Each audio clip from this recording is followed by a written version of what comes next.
Rapunzel. There was once a man and a woman who had long in vain wished for a child. At the length, the women hoped that the god was about to grant a desire. These people had a little window at the back of their house, from which a splendid garden could be seen, which was full of the most beautiful flowers and herbs. It was, however, surrounded by a high wall, and no one dared to go into it because it belonged to an enchantress who had great power and was dreaded by all the world. One day, the woman was standing by this window and looking down into the garden when she saw a bed which was planted with the most beautiful rampion, or Rapunzel, and it looked so fresh and green that she longed for it and had the great desire to eat some. This desire increased every day, and as she knew that she could not get any of it, she quite pined away and looked pale and miserable. Then her husband was alarmed and asked, "What aileth thee, dear wife?" "Ah," she replied, "if I can't get some of the rampion, which is in the garden behind our house, to eat, I shall die." The man who loved her thought, "Sooner that let thy wife die. Bring her some of the rampion thyself. Let it cost thee what it will." In the twilight of the evening, he clambered down over the wall into the garden of the enchantress, hastily clutched a handful of rampion, and took to his wife. She at once made herself a salad of it and ate it with so much relish. She, however, liked it so very much, that the next day she longed for it 3 times as much as before. If he was to have any rest, her husband must once more descend into the garden. In the gloom of the evening, therefore, he let himself down again. But when he had clambered down the wall, he was terribly afraid, for he saw the enchantress standing before him.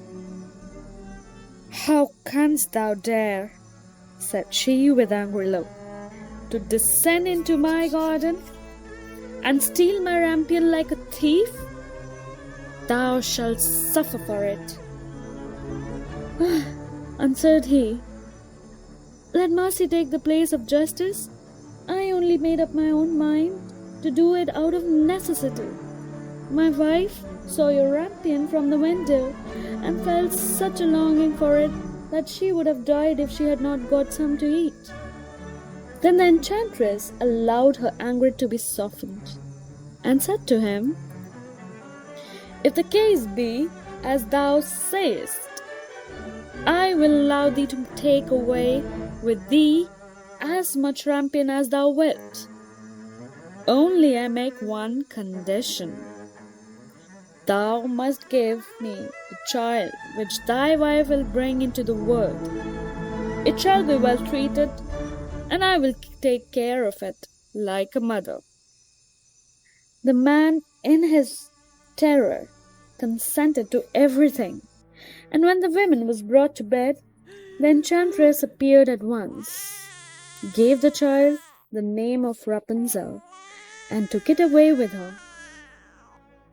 Rapunzel grew into the most beautiful child beneath the sun.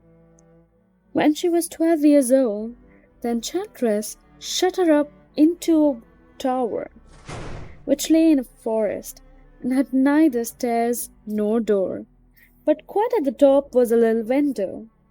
When the enchantress wanted to go in, she placed herself beneath it and cried, "Rapunzel, Rapunzel, let down thy hair to me."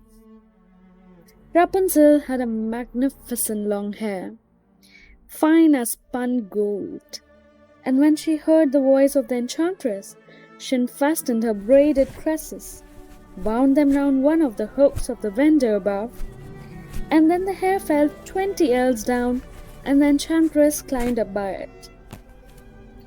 After a year or two, it came to pass that the king's son rode through the forest and went by the tower. Then he heard a song which was so charming that he stood still and listened.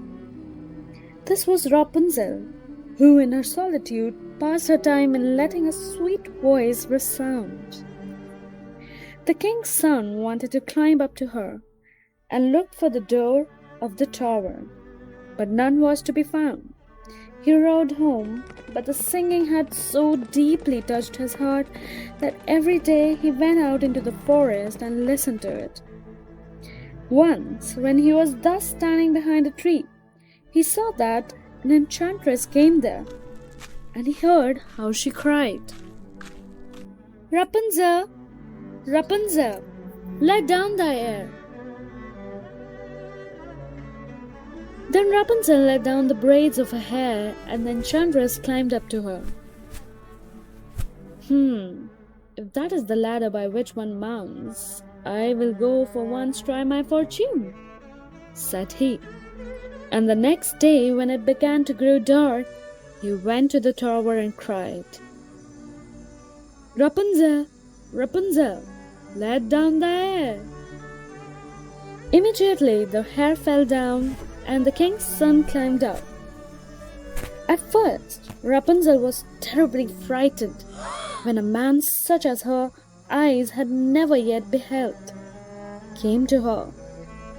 But the king's son began to talk to her quite like a friend, and told her that his heart had been so stirred that it had let him have no rest, and he had been forced to see her.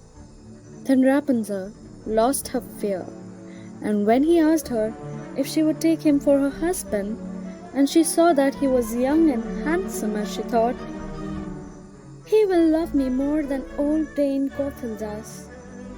And she said yes, and laid her hand in his.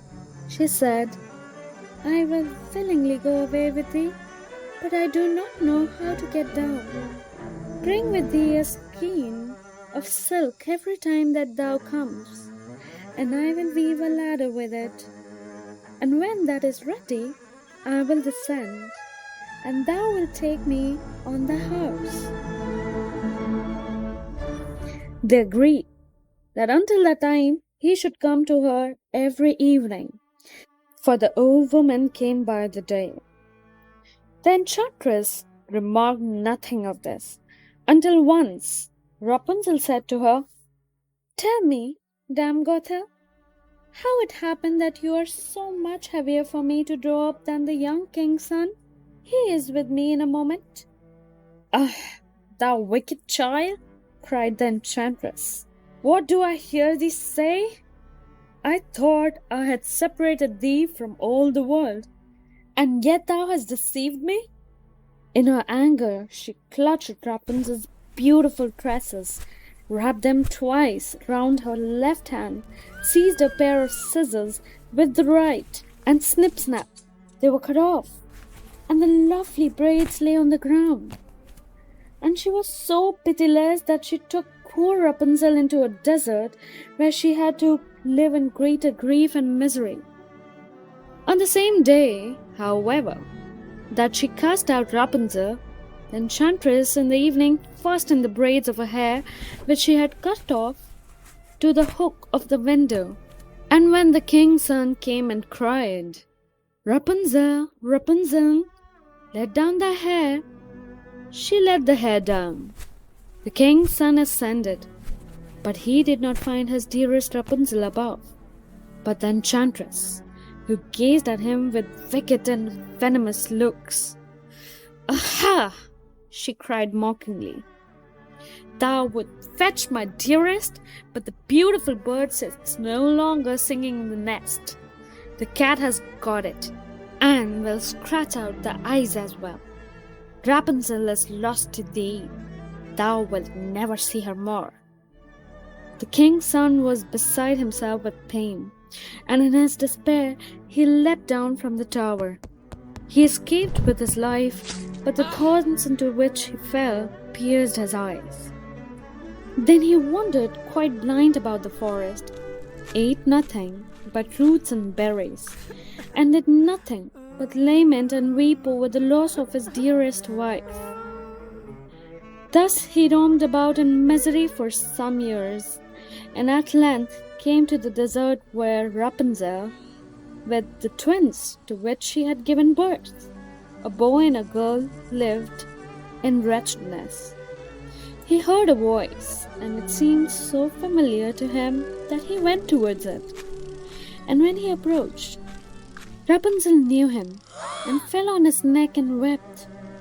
Two of her tears wetted his eyes, and they grew clear again, and he could see with them as before. He led her to his kingdom, where he was joyfully received, and they lived for a long time afterwards, happy and contented.